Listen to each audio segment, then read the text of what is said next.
Hello everyone, and welcome back to our channel, your trusted space for deep political insight, fearless commentary, and the latest news that matters most to the people of South Africa. If you're new here, make sure to hit that subscribe button, like this video, and ring that notification bell so you don't miss any of our content. And if you're a returning viewer, we appreciate your continued support. Now, let's get into today's important story. Over the weekend, we witnessed a moment that shook the nation, not just in grief, but in solidarity, in rage, and in remembrance. The economic freedom fighters, EFF, President and Commander-in-Chief, Julius Malema, delivered a stirring and emotional address at the funeral service of the June 16th Battalions, young fighters whose deaths have ignited national reflection on the meaning of sacrifice, youth activism, and the continued fight for justice in South Africa. Malema's speech was more than a eulogy. It was a call to action, a recommitment to the principles of the revolution, and an unflinching reminder that the struggle for freedom is not over. In the shadow of loss, Malema stood before mourning families, EFF supporters, and a grieving community to declare that, "Your loss is our loss. Your tears are our tears. Your children are not forgotten." Let's pause here. The phrase, June 16th Battalions, is not used lightly. It carries historical weight.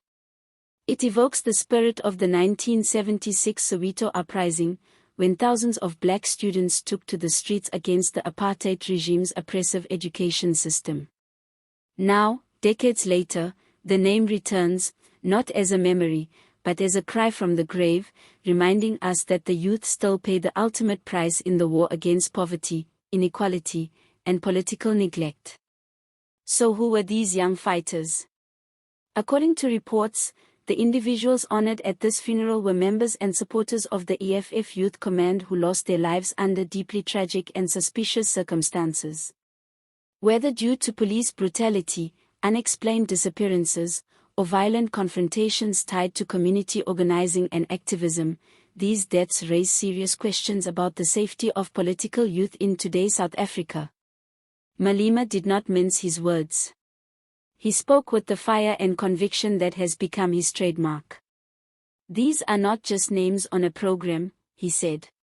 "They were young lions of the revolution, driven by nothing but the hope for a better future, a future where Black lives matter, where education is free, where dignity is not a privilege but a right." In his address, Malema promised the families that the EFF would walk with them, shoulder to shoulder. "We will support you, and we will continue to fight in their name," he said, echoing sentiments that left many in tears.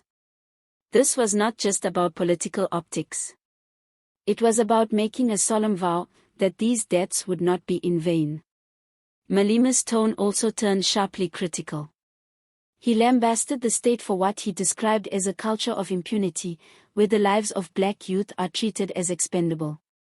He challenged the ANC-led government, asking why young activists continue to die under unclear circumstances, and whether their lives would have been treated with more urgency had they belonged to the children of ministers or CEOs. The event itself was both heartbreaking and symbolic. Red berets filled the venue. Songs of struggle echoed across the crowd. Images of the fallen, displayed in proud frames, reminded everyone that these were not just statistics or political pawns, these were sons, daughters, friends, comrades. Their absence was felt with every sob, every tearful prayer, every clenched fist raised in the air.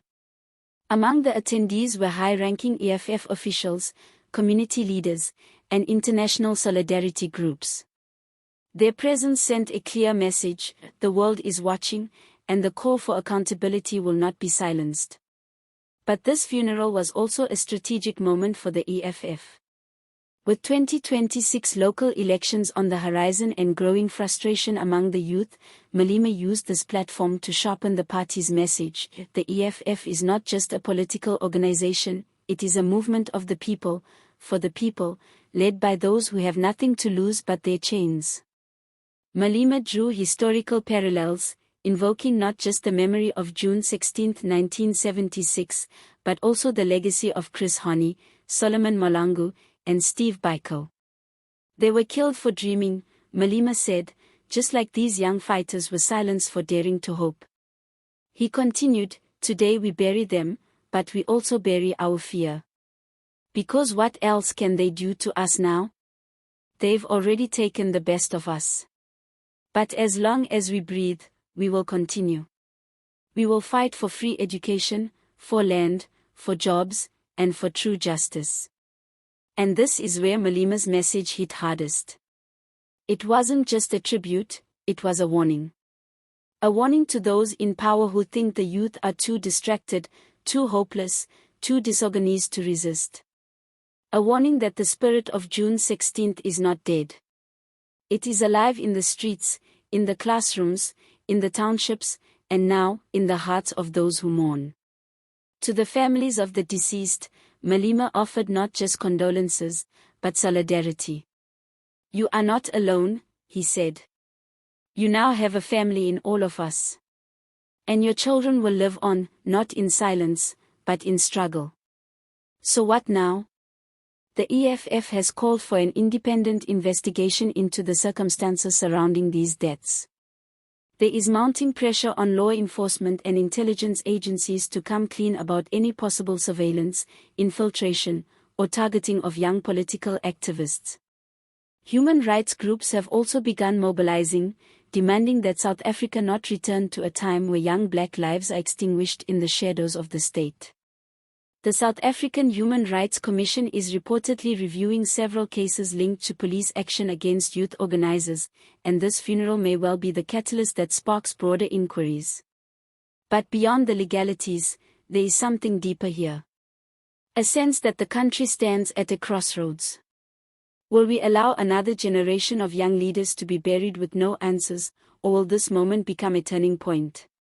For Malema and the EFF, the answer is clear. "They died fighting," he said. "So we will fight in their memory.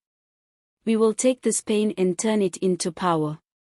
As the sun set on that emotional day, and the red berets disappeared into the dusk, one thing was clear: the road ahead will be long, but it will be walked with purpose. The legacy of the June 16th battalions will not be written by those who ignored them, but by those who remember, who organize, and who resist. Let us know your thoughts in the comments. Do you think the state is doing enough to protect young activists in South Africa? Do you believe this moment will lead to accountability or just fade into history like so many others? Thank you for watching. If you found this video informative, please like, share, and subscribe to the channel.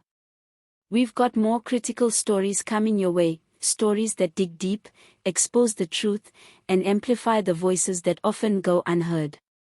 Until then, stay informed, stay aware, and as always, stay fearless. See you.